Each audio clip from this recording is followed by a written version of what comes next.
Le point complet de l'actualité à toutes et à tous. Bonsoir, bienvenue, les grandes articulations. En région forestière, les conflits entre agriculteurs et éleveurs sont en passe d'être résolus. Une zone de pâturage de 1950 hectares y sera réalisée. La pose de la première pierre est officielle. Une forte équipe gouvernementale était de la partie.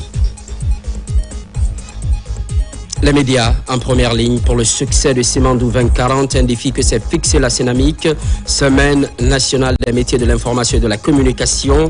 Les échanges sont organisés en faveur des professionnels de la presse. Première session du Conseil de ville pour 2026. La rencontre se déroule au gouvernorat de Conakry. L'examen et l'adoption de budget sont au cœur de la session. 593 milliards de francs guinéens sont annoncés pour l'année suivante. C'est tout pour les titres. Très prochainement, la Guinée abritera le Simandou Mining Summit 2026. Ambition affichée, faire de cet événement un forum de référence mondiale. C'est en droite ligne de la vision présidentielle. Les assises se tiendront sur l'île de Kassa, au large de Conakry. David Silla, Fatoumata Kourouma.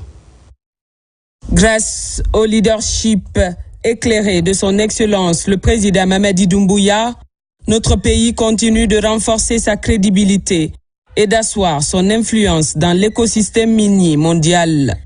Le 11 novembre 2026, à 11h11 précise, la Guinée s'apprête à écrire une nouvelle page de son histoire économique. Sur un site d'exception, l'île de Kassa, au large de Conakry, se tiendra le Simandou Mining Summit SMS, un rendez-vous stratégique appelé à devenir l'un des grands forums miniers de référence à l'échelle mondiale. Au cœur des échanges, Simandou, projet minier emblématique, symbole d'une Guinée qui fait le choix de la transformation, de la souveraineté et de la valorisation responsable de ses ressources naturelles.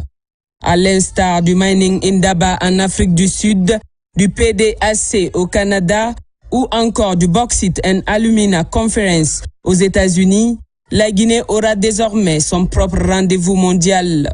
Un espace de dialogue de haut niveau, pensé pour structurer les échanges, attirer les investissements et positionner durablement le pays comme un acteur central de l'industrie minière internationale. Le choix de l'île de Kassa n'est pas anodin. Entre modernité et identité, ce lieu symbolise une Guinée ouverte sur le monde, capable d'allier excellence organisationnelle, attractivité touristique et rayonnement diplomatique. Un cadre unique à la hauteur des ambitions portées par ce sommet. Le Simandou Mining Summit ambitionne de réunir décideurs politiques, investisseurs internationaux, compagnies minières, institutions financières et acteurs locaux autour d'une vision commune. Faire du potentiel minier guinéen un moteur durable de développement national. Pour la Guinée, les enjeux sont majeurs. Ce sommet représente une opportunité exceptionnelle de visibilité internationale, de mobilisation de financements structurants et de consolidation de partenariats stratégiques. Il permettra également de mettre en lumière les réformes engagées et les opportunités d'investissement offertes par le secteur minier guinéen. Depuis son accession à la magistrature suprême, le président Mamadi Doumbouya conduit une gouvernance axée sur les résultats. Infrastructures stratégiques, transformation locale, transparence et restauration de l'autorité de l'État. Les actes posés aujourd'hui dessinent la Guinée de demain. Le Simandou Mining Summit s'inscrit pleinement dans cette dynamique. À un an de l'échéance, les préparatifs engagés traduisent une ambition claire, faire de ce sommet une vitrine de la nouvelle gouvernance minière guinéenne, moderne et responsable. Un sommet pour penser, structurer et accélérer la transformation minière. Un rendez-vous stratégique pour la Guinée. Un rendez-vous mondial dans un cadre d'exception. Conservation des produits halieutiques, Nzérékoré enregistre une avancée non négligeable.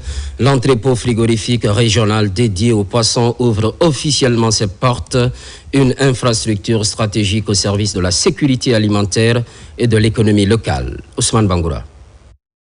Denrée essentielle du panier alimentaire en Guinée. Le poisson occupe une place centrale dans les habitudes de consommation.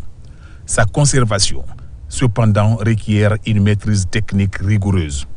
Pour répondre à ce défi, un entrepôt frigorifique régional a été implanté à Zérékoré.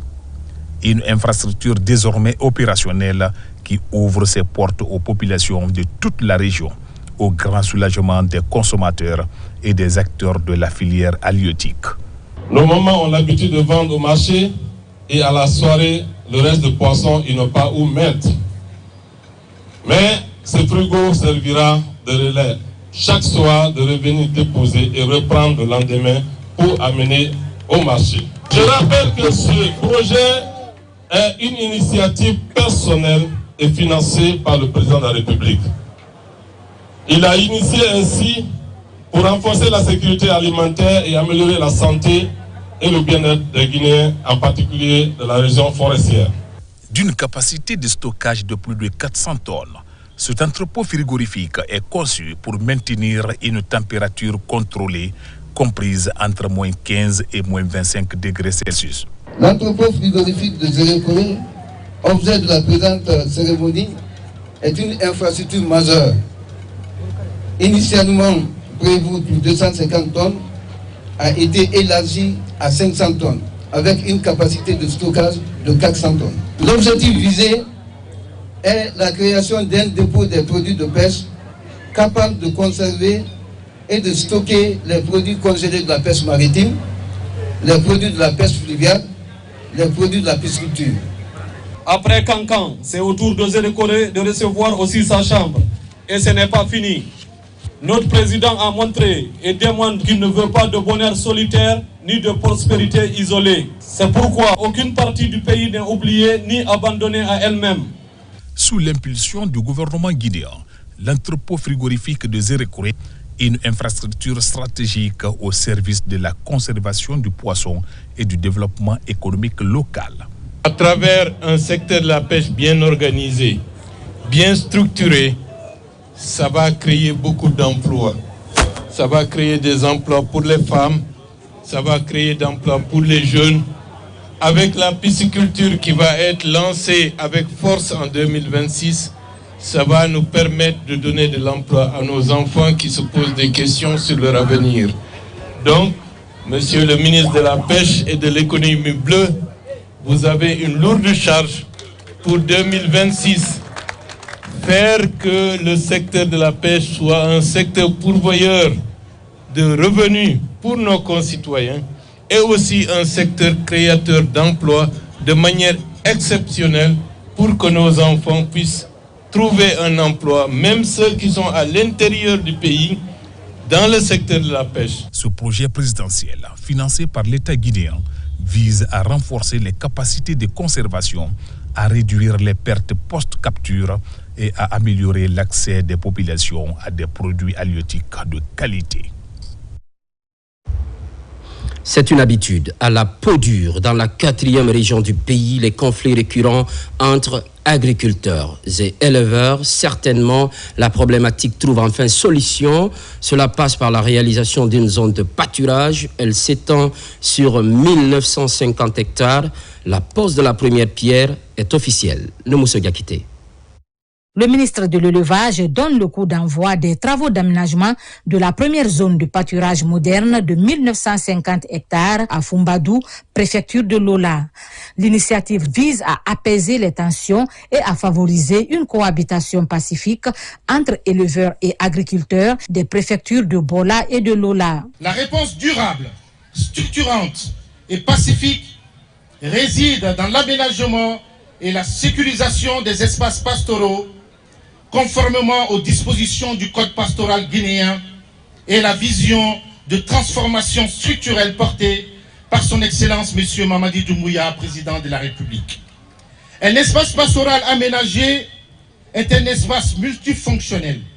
Il comprend notamment des pâturages sécurisés, gérés durablement, avec des règles claires d'accès et d'exploitation en collaboration directe avec les acteurs eux-mêmes. MC Group s'engage fortement à respecter les normes environnementaux, sociaux et sécuritaires, promouvoir des main-d'œuvre locales, assurer une exécution transparente, rigueur et conforme aux standards internationaux. Les éleveurs s'engagent à gérer de manière rationnelle l'espace de pâturage pour le bien-être de leurs troupeaux. La Confédération nationale des organisations d'éleveurs de Guinée s'engage à sensibiliser les éleveurs à la bonne utilisation des infrastructures pastorales, promouvoir le respect des règles de gestion durable des ressources naturelles, œuvrer activement pour la paix, le dialogue et la prévention des conflits. Le ministre secrétaire général à la présidence générale Amara Kamara a exprimé sa gratitude envers les actions du ministre de l'élevage. Il a également transmis le message de paix du président Mamadi Doumbouya. Le chef de l'État nous charge de vous dire aujourd'hui, à nos pères, à nos mères, que leur cri de cœur a été entendu. Vous n'êtes pas en marge ou en retrait ou oublié de la République. Le chef de l'État se préoccupe également des problèmes de nos populations à la base. L'édifice qui va être matérialisé sur le terrain sera votre édifice. Nous voulons compter sur vous pour sa bonne utilisation. Cet événement marque le début d'un projet d'envergure visant à améliorer les conditions de vie des éleveurs, à préserver la paix et l'écosystème en Guinée. Au chapitre éducation, bonne nouvelle pour la population de Dabola, la construction d'une école moderne R+1 de type Bari Diawandou. Les travaux sont lancés par le ministre Ismaël Nabé en séjour dans la préfecture. Mamadou Saliouba. C'est ici, dans l'enceinte du lycée-collège Bari Diawandou, que sera réalisé un complexe académique moderne de type R+1 doté de 4 blocs de salles de classe, comme le montre cette image. Le ministre Ismaël Nabé donne le coup d'envoi officiel des travaux qui devraient durer seulement 6 mois. Le président tient beaucoup à l'éducation. Vous le savez, que ce soit les revenus tirés du projet Simandou, mais aussi d'autres revenus pour vraiment d'abord construire les infrastructures, mais aussi l'excellence, mais aussi former des jeunes. Donc nous sommes venus aujourd'hui pour vraiment lancer ces travaux que nous pensons que dans un proche avenir, nous allons revenir, Inch'Allah, par la grâce d'Allah, pour vraiment faire l'inauguration de ce symbole. La construction de cette infrastructure scolaire moderne de type Bari Diawandou permettra d'accroître significativement la capacité d'accueil de cet établissement historique. L'établissement il est composé de 4 blocs d'R+2 comme salle de classe, aussi 2 blocs administratifs, 2 terrains de basketball, 2 blocs latrines et aussi une bibliothèque. Les élèves étaient concentrés dans les salles de classe, donc on avait un manque criard de salles de classe. Nous avons actuellement 32 groupes pédagogiques pour une disponibilité de 20 classes. Donc on était en mi-temps, des cours de mi-temps chaque fois. Un groupe qui vient le matin, l'autre vient le soir. Ce projet de construction de cette école moderne s'inscrit dans le vaste programme Simandou 2040 dans son volet Simandou Academy dédié au renforcement du capital humain. Ce qui, entre autres, concentre l'actualité, réussite du processus électoral, un nouveau cadre normatif est adopté. Malheureusement, cet instrument d'encadrement juridique des élections est mal connu par les hommes de médias. Une appropriation du document est initiée au profit des journalistes en langue nationale. Par ailleurs, 100 tablettes sont mises à disposition dans le but d'activer le plan national d'alerte précoce. Amadou Touré. Depuis l'adoption de la nouvelle constitution, la Guinée dispose désormais d'un nouveau cadre normatif des élections. Un document juridique d'une grande importance, mais mal connu du grand public et même de la presse nationale. Conséquence, plusieurs erreurs de communication par ceux-là même qui sont censés informer la population. Face à cette situation, la Direction générale des élections, en rapport avec la haute autorité de la communication HAC, lance la formation des journalistes en langue nationale sur la vulgarisation du nouveau cadre normatif des élections.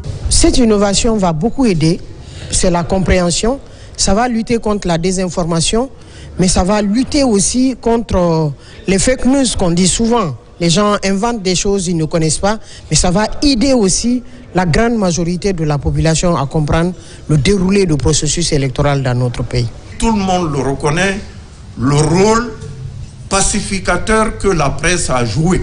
Je voudrais donc vous inviter, vous particulièrement, journalistes de langue nationale, à sensibiliser nos populations. Poursuivez vos efforts de sensibilisation, d'explication du processus. Par ailleurs, pour soutenir ces initiatives concourant à la consolidation de la paix, le programme national de recensement administratif à vocation d'état civil PNR avec, après la DGE et l'ONASUR, remet 100 tablettes à la Direction générale de la promotion de la citoyenneté et de la paix. Cette remise de 100 tablettes va nous permettre d'opérationnaliser ce système d'alerte précoce qui aura 3 objectifs. Le premier objectif, c'est de surveiller les tensions. Le deuxième, c'est de lancer les alertes. Et troisième objectif, il s'agit de proposer des solutions. Cet exercice va permettre de conforter la synergie d'action qu'il y a entre les différents organes sous la tutelle technique du ministère de l'Administration et du Territoire. Cette synergie d'action entre les services du département de l'administration, du territoire et de la décentralisation vise à produire une élection présidentielle transparente, crédible et véritablement démocratique le 28 décembre 2025. Présidentielle du 28 décembre. Une session est organisée sur le traitement des informations en période électorale. À la clôture de la session, un constat se dégage. Près de 300 salles de rédaction sont à même de couvrir le vote. Kerno Younoussaba. Le centre de formation du MIC poursuit son offensive en faveur des médias publics et privés. Toutes les grandes articulations d'une couverture médiatique réussie ont été passées au crible. Au terme de 3 jours d'échanges sur le cadre légal, le cadre normatif, les techniques de lutte contre la désinformation, la mésinformation, la malinformation et les discours de haine ont été passés en revue au cas par cas ici à Conakry. Vous avez compris qu'avec le fact-checking, on peut traquer les fake news.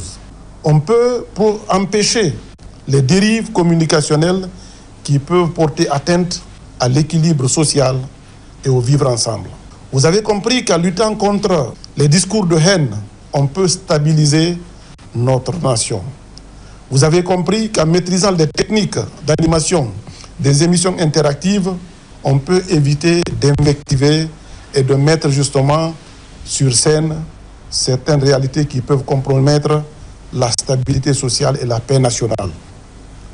Qu'au sortir de cette rencontre, la couverture médiatique, n'est-ce pas, sera de mise sur fond de professionnalisme.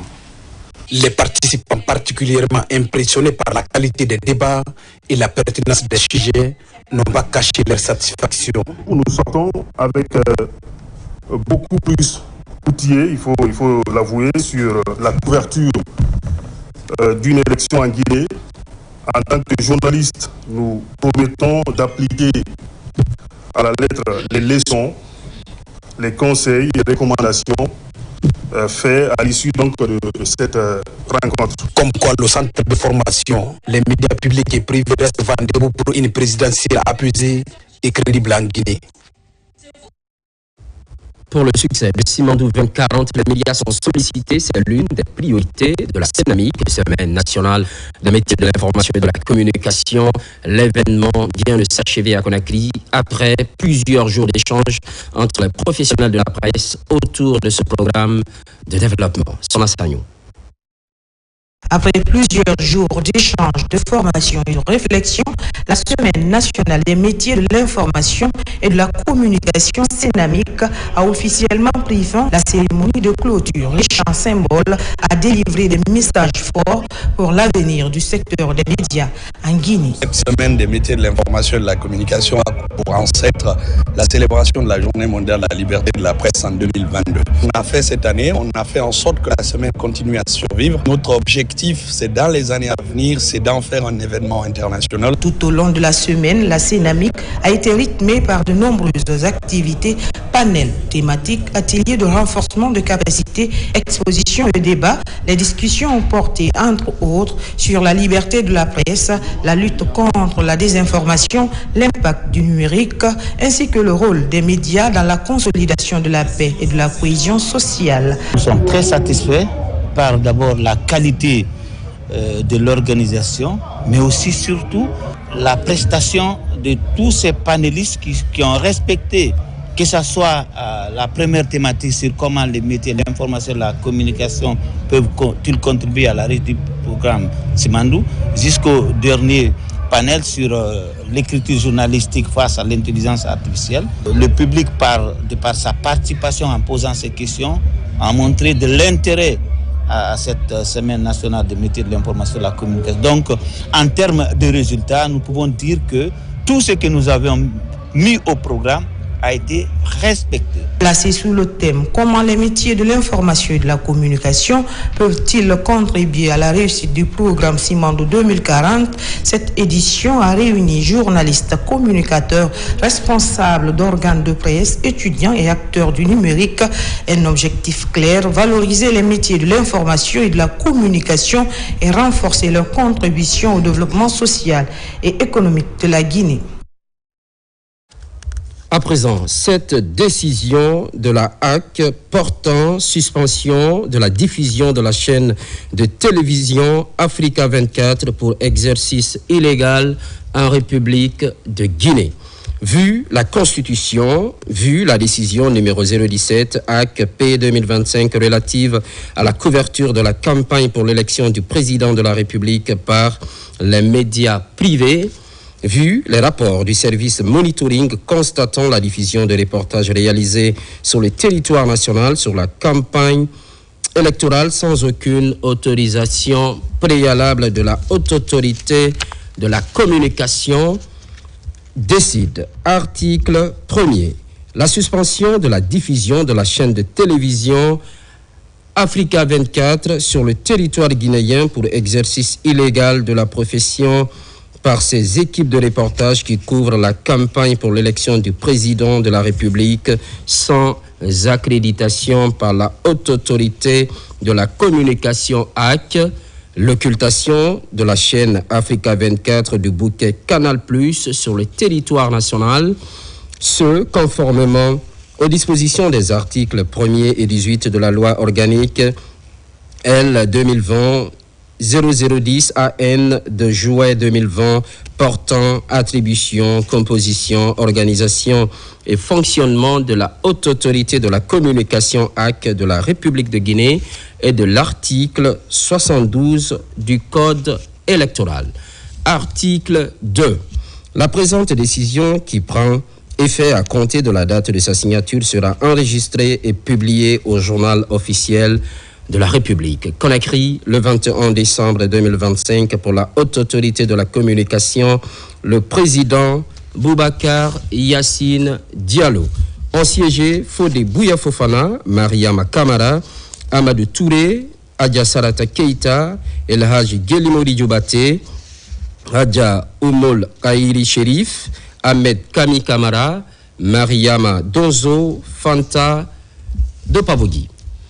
Dans l'actualité toujours, au Centre de formation technique des armées de Falessadé, la 4e promotion de logistique militaire boucle sa session. Un effectif de 89 sous-officiers, dont 3 femmes, célèbre la fin de 4 mois de formation. Adjudant Abdul Kader Kamara de la presse militaire. Au centre de formation technique des armées de Falessadé, 89 sous-officiers, dont 3 personnels féminins, venus des armées de terre, air, mer et de la gendarmerie nationale, achèvent leur formation initiale en logistique des armées. Cette cérémonie grandiose marquant le couronnement de ce renforcement de capacité. Vous avez appris que la logistique n'est pas seulement une question de moyens, mais surtout une question de méthode, d'anticipation, de responsabilité.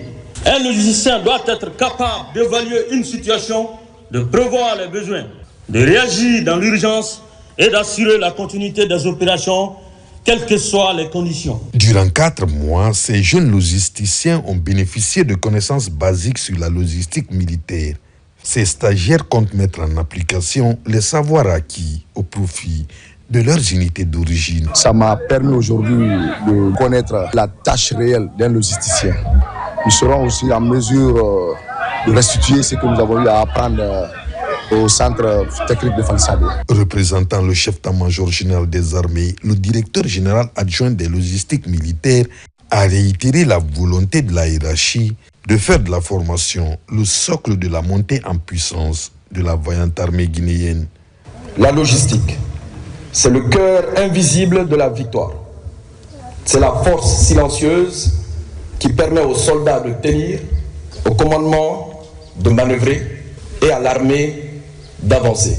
Grâce à la vision éclairée de son Excellence le général d'armée Mamadi Doumbouya, chef de l'État, chef suprême des armées, notre armée redore son blason et se transforme et s'affirme sur la scène internationale. Des logisticiens prêts à servir pour une armée guinéenne plus opérationnelle et performante. Première session du Conseil de ville de Conakry. Tenez bien, c'est pour 2026. La rencontre se déroule au gouvernorat. Principale activité, l'examen et l'adoption de budget pour l'année suivante. Il est prévu 593 milliards de francs guinéens afin de satisfaire les projets de développement de la capitale. Moussa Bangoura. Conakry change progressivement de visage. Pour maintenir ce cap, une nouvelle feuille de route est en vue pour mieux améliorer les conditions de vie des citoyens dans la capitale. Ici au gouvernorat, cadres techniciens, présidents des délégations spéciales, personnes ressources et acteurs de la société civile discutent sur le budget de l'année nouvelle qui s'annonce. C'est au cours de la première session du Conseil de ville. Exercice 2026. Il est important de nous unir, mettre nos efforts ensemble, comme on a toujours fait, collaborer, cherchant des ressources pour l'atteinte de ces objectifs. Car c'est une équipe qui gagne. La réalisation des projets inscrits dans ce budget est dit Conakry. Cela demande l'implication de l'ensemble des communes. Après examen, le budget 2026 a été adopté. Il se chiffre en dépenses et en recettes à plus de 593 milliards de francs guinéens. Les projets sont nombreux. Cette projection de plus de 593 milliards de nos francs, il s'agira d'aller les chercher. Ce ne sont pas des ressources disponibles, il faut le dire. Il s'agira donc pour Madame la gouverneure et toute son équipe de travailler à ce que cette somme soit disponible et que les priorités qu'ils ont identifiées dans leur plan de développement local soient réalisées. Ce montant, une fois recouvré, va servir à la construction de l'hôtel de ville au centre directionnel de Koloma, la reconstruction du marché de Kenya, la réalisation d'un espace de divertissement à Symphonia, à l'image du jardin 2 octobre et l'aménagement du lac de Symphonia. Par ailleurs, gestion des ressources naturelles, le projet bénéficie d'un important lot d'équipements et d'outils fonciers. Ces équipements sont destinés à la Direction nationale des domaines et cadastres. La région de Conakry, Kindia, Kankan et Nzélé-Koré sont directement concernés. Ça, Martin Fancinadounou. Le projet de gestion des ressources naturelles, mines et environnement élargit ses actions. Il vient de doter le ministère de l'Urbanisme, de l'Habitat et de l'Aménagement du territoire, chargé de la récupération des domaines spoliés de l'État, d'un lot important de matériels informatiques, de logiciels fonciers et d'outils professionnels. C'est un marché de plus de 300 000 $ et qui vient donc pour aider à dématérialiser, donc à fiabiliser, à sécuriser et à simplifier le travail dans ces conservations-là. Ces équipements, composés de 15 ordinateurs portables, de 59 ordinateurs de bureau, de 12 serveurs informatiques, de 50 logiciels de gestion des domaines et du cadastre, de 10 logiciels d'architecture et de conception et des outils spécialisés de levée topographique sont destinés à la Direction nationale des domaines et du cadastre à Conakry, ainsi qu'aux directions régionales minières de la conservation foncière de Kindia, Kankan et Zérékoré. Dans ce projet mine environnement, nous avons constaté un élément important qui est l'interconnexion entre les ministères.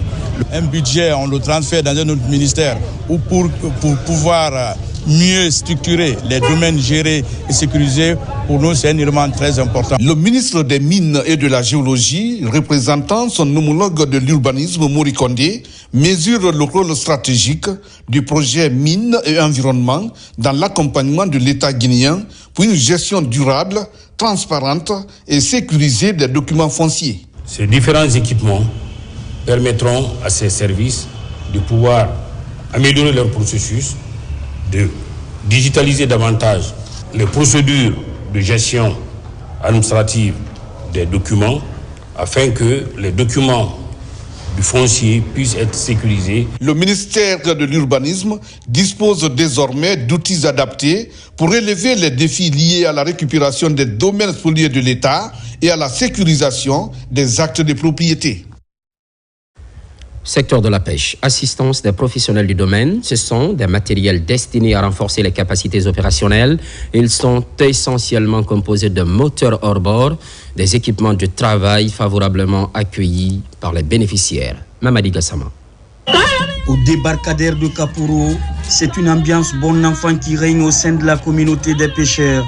Une joie qui s'explique par la remise des moteurs hors-bord de marque Yamaha aux pêcheurs artisanaux de la commune de Ratoma. Un geste de la Confédération nationale des professionnels de pêche pour accompagner le département de la pêche dans sa dynamique d'approvisionnement des marchés en produits halieutiques. Mamadi Doumbouya, il veut offrir des équipements aux pêcheurs. Il veut moderniser les ports et les débarcadères. Il veut donner des financements aux femmes et aux jeunes. Il veut aussi aider les pêcheurs à être plus modernes. Il veut promouvoir, protéger la mer afin de protéger votre avenir et vos revenus. Je pense bien que c'est le tour de Conakry qui a commencé et nous voulons que ça soit dans tous les débarcadères pour que tous les débarcadères puissent en bénéficier parce que les pêcheurs en a besoin, c'est leur moyen de travail. En Guinée, la pêche demeure majoritairement artisanale et constitue une source essentielle de revenus pour des milliers de familles. Cependant, le secteur est confronté à de nombreux défis, notamment le manque d'équipements adaptés et la vétusté du matériel. Avec ces moteurs hors bord, les bénéficiaires pourront élargir leurs zones de pêche, améliorer leur rendement et contribuer davantage à approvisionner nos marchés en quantité et en qualité en produits de mer. Les pêcheurs bénéficiaires saluent l'initiative qui redonne espoir et renforce leur engagement à contribuer au développement économique local. Promotion du dialogue social. Le ministre secrétaire général des Affaires religieuses rencontre les sages et imams de Mamoun. Par la suite, prêcher l'apaisement et renforcer la concorde nationale. Fatoumata Batouli Diallo. En Guinée, la violence basée sur le genre constitue un défi majeur pour le gouvernement et ses partenaires. C'est à travers cet engagement que le ministère de la promotion féminine, de l'enfance et des personnes vulnérables, par le biais de son inspection basée à Mamou, a lancé à l'IST de Télico la journée internationale de ces jours d'activisme contre les VBG. J'invite chaque acteur ici présent à être un relais du changement, que les leaders religieux participent à la sensibilisation sur les VBG, que les parents protègent leurs filles comme leurs fils, que la justice applique les lois, que la santé assure la prise en charge sanitaire que la jeunesse se mobilise pour dire stop. Cette journée de 16 jours d'activisme est une occasion de combattre l'Internet, un instrument orienté vers l'humiliation de cette couche vulnérable. L'UNFPA se tient aujourd'hui plus que jamais aux côtés de la Guinée pour les 16 jours d'activisme. Notre mission est claire, assurer un monde où chaque grossesse est désirée, chaque accouchement est sans danger, un monde où le potentiel de chaque jeune est accompli. Cette campagne est une occasion pour nous de réfléchir ensemble au moyen de mettre fin aux violences qui touchent les femmes et les filles dans notre région. Au cours de cette campagne, dans le but de briser la chaîne de la violence, des activités de sensibilisation et d'information sur les risques liés à la pratique de VBG dans la région de Mamou ont été organisées. Vous avez dû le corriger, c'était à Mamou avec la sensibilisation sur les violences faites aux femmes. Sous le signe de vivre ensemble, la caravane nationale de la paix a franchi sa 5e étape. Nous sommes à Farana. L'activité est pilotée par le Moussakod. Cette journée citoyenne est marquée par des prières collectives, mais aussi la sensibilisation sur la préservation de la cohésion sociale. Marwan Kamara. Ces leaders religieux se donnent rendez-vous autour du livre saint. Ici sont présents des érudits du pays et certains venus de la sous-région. Le renforcement du vivre ensemble, la cohésion sociale et la paix. Avant, pendant et après le scrutin présidentiel, ce sont ces prières, bénédictions et lectures collectives qui nous mettent à l'abri des tensions. Nous avons lu le Saint-Coran 34 fois et Yassine 3900 fois pour que l'élection présidentielle se passe bien. Puisque nous sommes dans une période très sensible, il a tenu à ce que notre FIDAO se tienne avant les élections pour qu'il puisse bénir le pays, qu'il bénisse tous les fils et filles de la Guinée. À Djikidou, ce cadre religieux est axé sur les sacrifices, la lecture du Saint-Coran et des prières collectives pour le renforcement du vivre ensemble dans tout le pays. Je prie le Tout-Puissant Allah, que Dieu guide nos pas, qu'il émerge la grande ville dénommée Guéguédou, tous les habitants de Guéguédou dans la prospérité, dans la santé, dans la ferveur et dans le rassemblement. Nous remercions tous ceux qui sont venus de près ou de loin. Que Dieu vous bénisse. Ressortissants et autorités locales prennent part à ce cadre religieux. Des retrouvailles aussi basées sur la reconnaissance des acquis de la transition guinéenne. Reportage à Guékédou avec Ibrahima Oulem Fofana. Promotion du dialogue social, le ministre secrétaire général des Affaires religieuses rencontre les sages et imams de Mamou. Par la suite, prêcher l'apaisement et renforcer la concorde nationale. Fatoumata Batouli Diallo. La paix est un levier essentiel du développement. Après avoir sensibilisé les imams des 13 communes de Conakry, le ministre secrétaire général aux affaires religieuses rencontre les sages de Mamou. Dans la grande mosquée de la ville, la mobilisation est forte.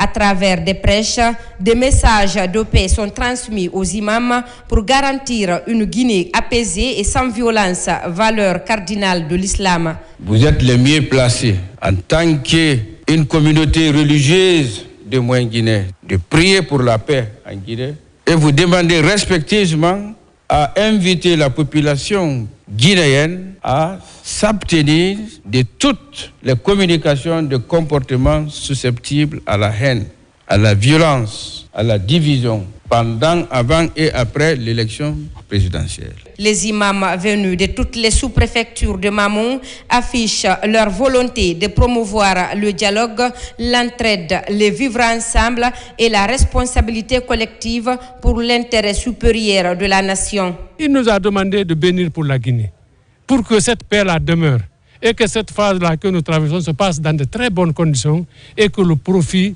soit pour tous les Guinéens, pour toutes les Guinéennes. Les érudits et imams de la région administrative de Mamou réaffirment leur engagement à accompagner les autorités religieuses pour consolider l'unité nationale pendant et après l'élection présidentielle. Il appelle à reconstruire une Guinée fondée sur la justice, le respect et la fraternité, des conditions indispensables au développement.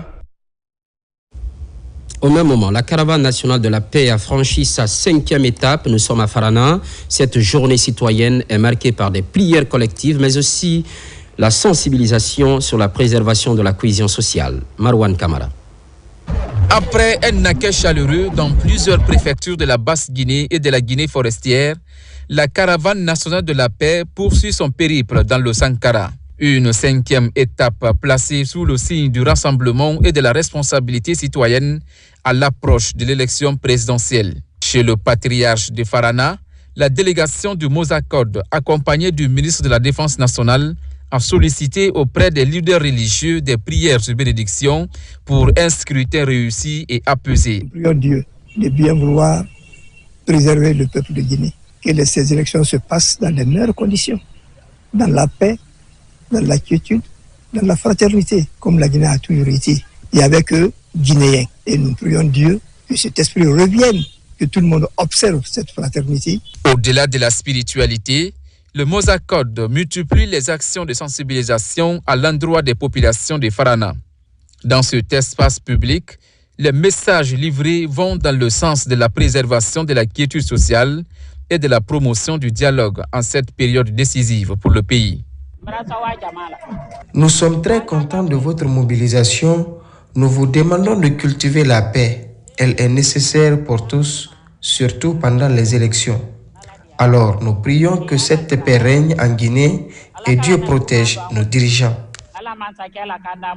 Cette 5e étape s'inscrit dans une dynamique nationale qui se poursuivra dans la préfecture de Kouroussa et dans d'autres localités de la Moyenne-Guinée. L'objectif reste le même, promouvoir la quiétude sociale avant, pendant et après l'élection présidentielle en Guinée. Présidentielle apaisée en Guinée, les coordinations des sages se mobilisent. Les messages sont en direction des populations. Essentiellement, il est question de renforcer le tissu social. On suit ensemble. Une fois de plus, les 4 coordinations des sages de Guinée se concertent dans le cadre du renforcement de la stabilité et du vivre ensemble dans le pays. Autour de cette cérémonie de lecture du Saint-Coran, ces religieux implorent la grâce divine afin que les Guinéens embauchent la même trompette pour la prospérité de la Guinée. Appel à nos collaborateurs de la forêt, de la Moyenne Guinée et de la Basse Guinée, que chacun puisse, à partir de ce sacrifice, aller s'adresser à sa région pour dire à tout le monde de rester calme et d'être serein. Parce que notre pays a besoin de la paix. On prie tout le peuple de Guinée de faire ce vote dans la paix, dans la sérénité et dans la joie.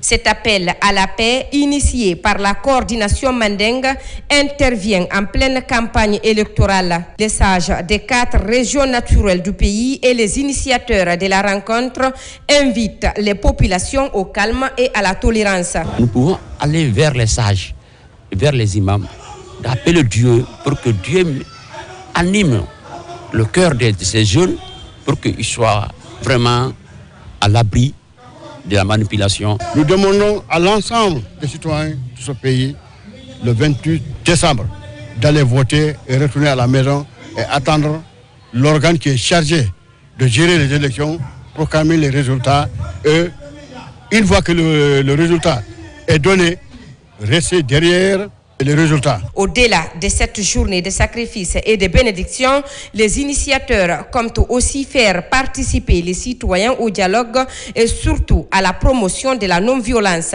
pour une Guinée émergente.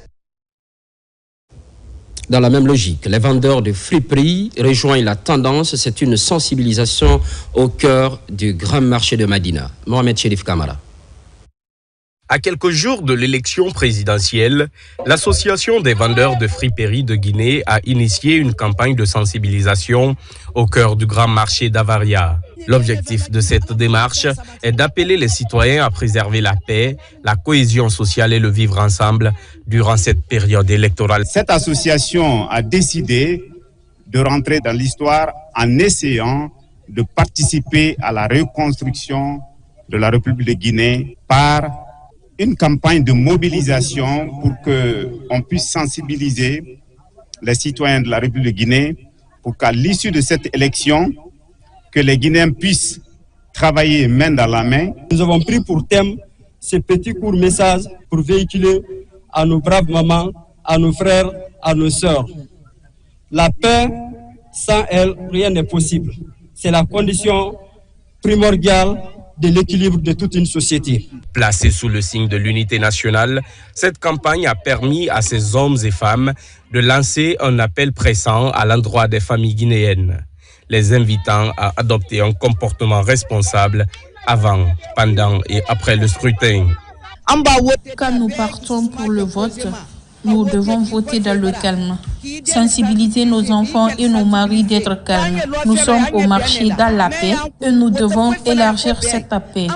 Nous sommes de même mère et de même père. À travers cette initiative, les organisateurs entendent promouvoir un vote apaisé et inclusif, lutter contre la désinformation et prévenir les violences pré- et post-électorales. Volet santé de cette édition, hypertension artérielle, maladie silencieuse aux graves conséquences, triste réalité face à laquelle la prévention et la prise en charge sont privilégiées. Pendant ce temps, biologistes et cliniciens débattent du suivi personnalisé de l'hypertension. Makemedonzo, explication. L'hypertension artérielle persistante est une pathologie cardiovasculaire caractérisée par une pression artérielle anormalement élevée. Aujourd'hui, elle constitue une véritable priorité de santé publique.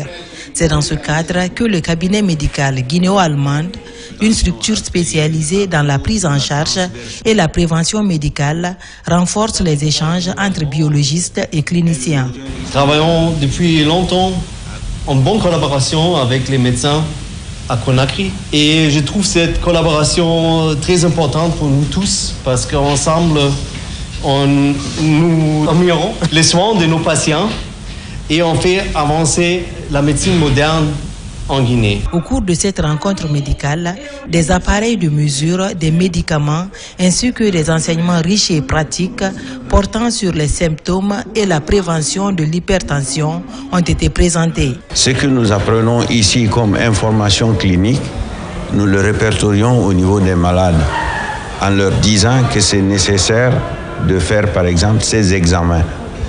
C'est nécessaire d'être suivi et c'est nécessaire d'être régulier dans tout ce que l'on fait en matière d'observance vis-à-vis de la prise des médicaments, d'observance vis-à-vis du respect des régimes et surtout d'observance vis-à-vis des conditions à remplir pour aller faire des examens. La prise en charge doit être précoce, adaptée pour éviter la survenue des complications. Nous avons dit que c'est un motif fréquent de consultation dans les hôpitaux et d'hospitalisation. Hypertension vers un suivi personnalisé et préventif des patients à risque est le thème retenu pour cette deuxième session de l'année 2025. Le combat engagé depuis 2014 par le cabinet médical guinéo-allemand vise à renforcer durablement la collaboration entre biologistes et cliniciens afin d'améliorer la qualité de la prise en charge des patients hypertendus. Période de fin d'année. Kofi Olomide est arrivé ce dimanche à Conakry, accueilli à l'aéroport Ahmed Sékou Touré. La légende de la rumba s'apprête à livrer un spectacle dans la capitale guinéenne. Déjà, il salue le dynamisme de la culture rouge jaune vert qui, ces dernières années, rayonne au-delà des frontières nationales. Omar Bari. La star congolaise Kofi Olomide est arrivé ce dimanche 21 décembre 2021 à Conakry, accompagné de son équipe pour le plus grand bonheur des mélomanes guinéens.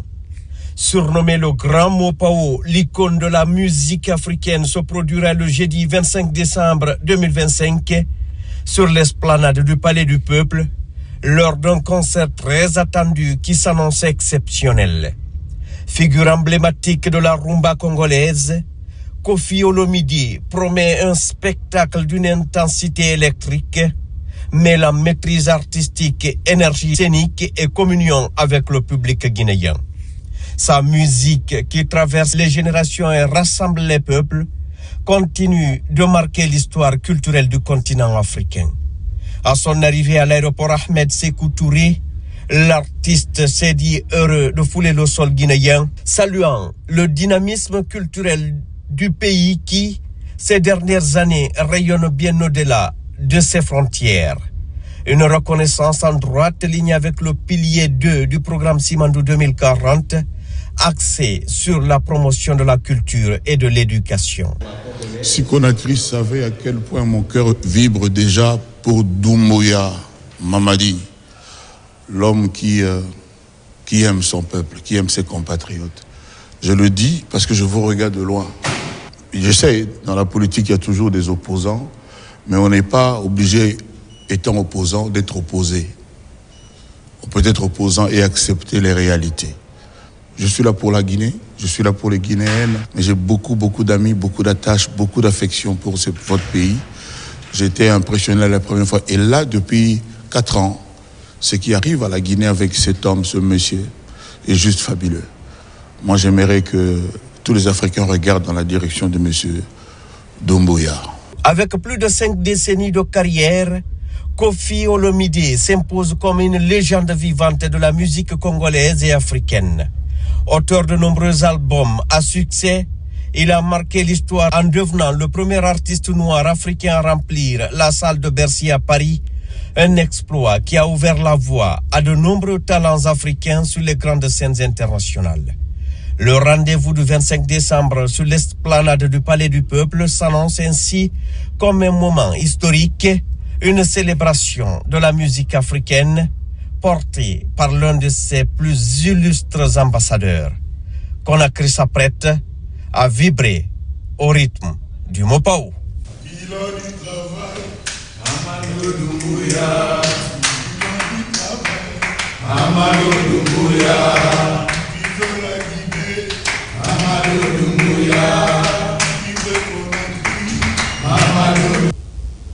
De façon plus pratique, l'adrénaline va crescendo dans la capitale forestière. Au nom de la paix, un concert est organisé. Objectif recherché, unir les populations. Moment de réjouissance sur fond de sensibilisation. Amadou Baïlobari. C'est avec ces notes qu'une série de concerts est organisée en Guinée forestière depuis le 7 décembre. Initiés par la structure Kawama, ces concerts vont se dérouler dans les 23 quartiers de Gérékouré et les 10 sous-préfectures environnantes. Nous voulons que cette paix règne à Gérékouré. Nous voulons que vraiment la quiétude règne à Gérékouré. Nos sages, nos papas, nos mamans sont déjà debout pour que la paix là vraiment soit une paix durable en région forestière. Chaque quartier de Gérékouré aura l'occasion de bénéficier de ce concert. Nous sommes avec tous les grands artistes de la Guinée forestière. Tout le monde passera sur scène dans sa quartier. Donc le concert là est fait pour que la soirée nous puissions causer ensemble pour semer vraiment la paix. Citoyens, artistes et autorités locales saluent l'initiative et appellent à pérenniser cet esprit d'unité et de cohésion sociale. La base d'abord de notre concert ici, c'est de sensibiliser les gens à voter paisiblement dans la paix, dans la quiétude, dans l'amour. Parce que vous voyez, tout le monde est content, on fait de l'humour, on fait de la musique, on communie entre nous. Content, vraiment content et content. Je suis content, je suis d'accord, je veux que je vote bien. Ces concerts de paix et d'unité prendront fin le 25 décembre prochain. Plusieurs artistes ont pris part à cette initiative pour qu'elle puisse avoir toutes ses couleurs et atteindre les objectifs. L'actualité évolue en Guinée, notre paradis, terre de richesse et d'innovation. Les programmes se poursuivent. Merci de l'estime.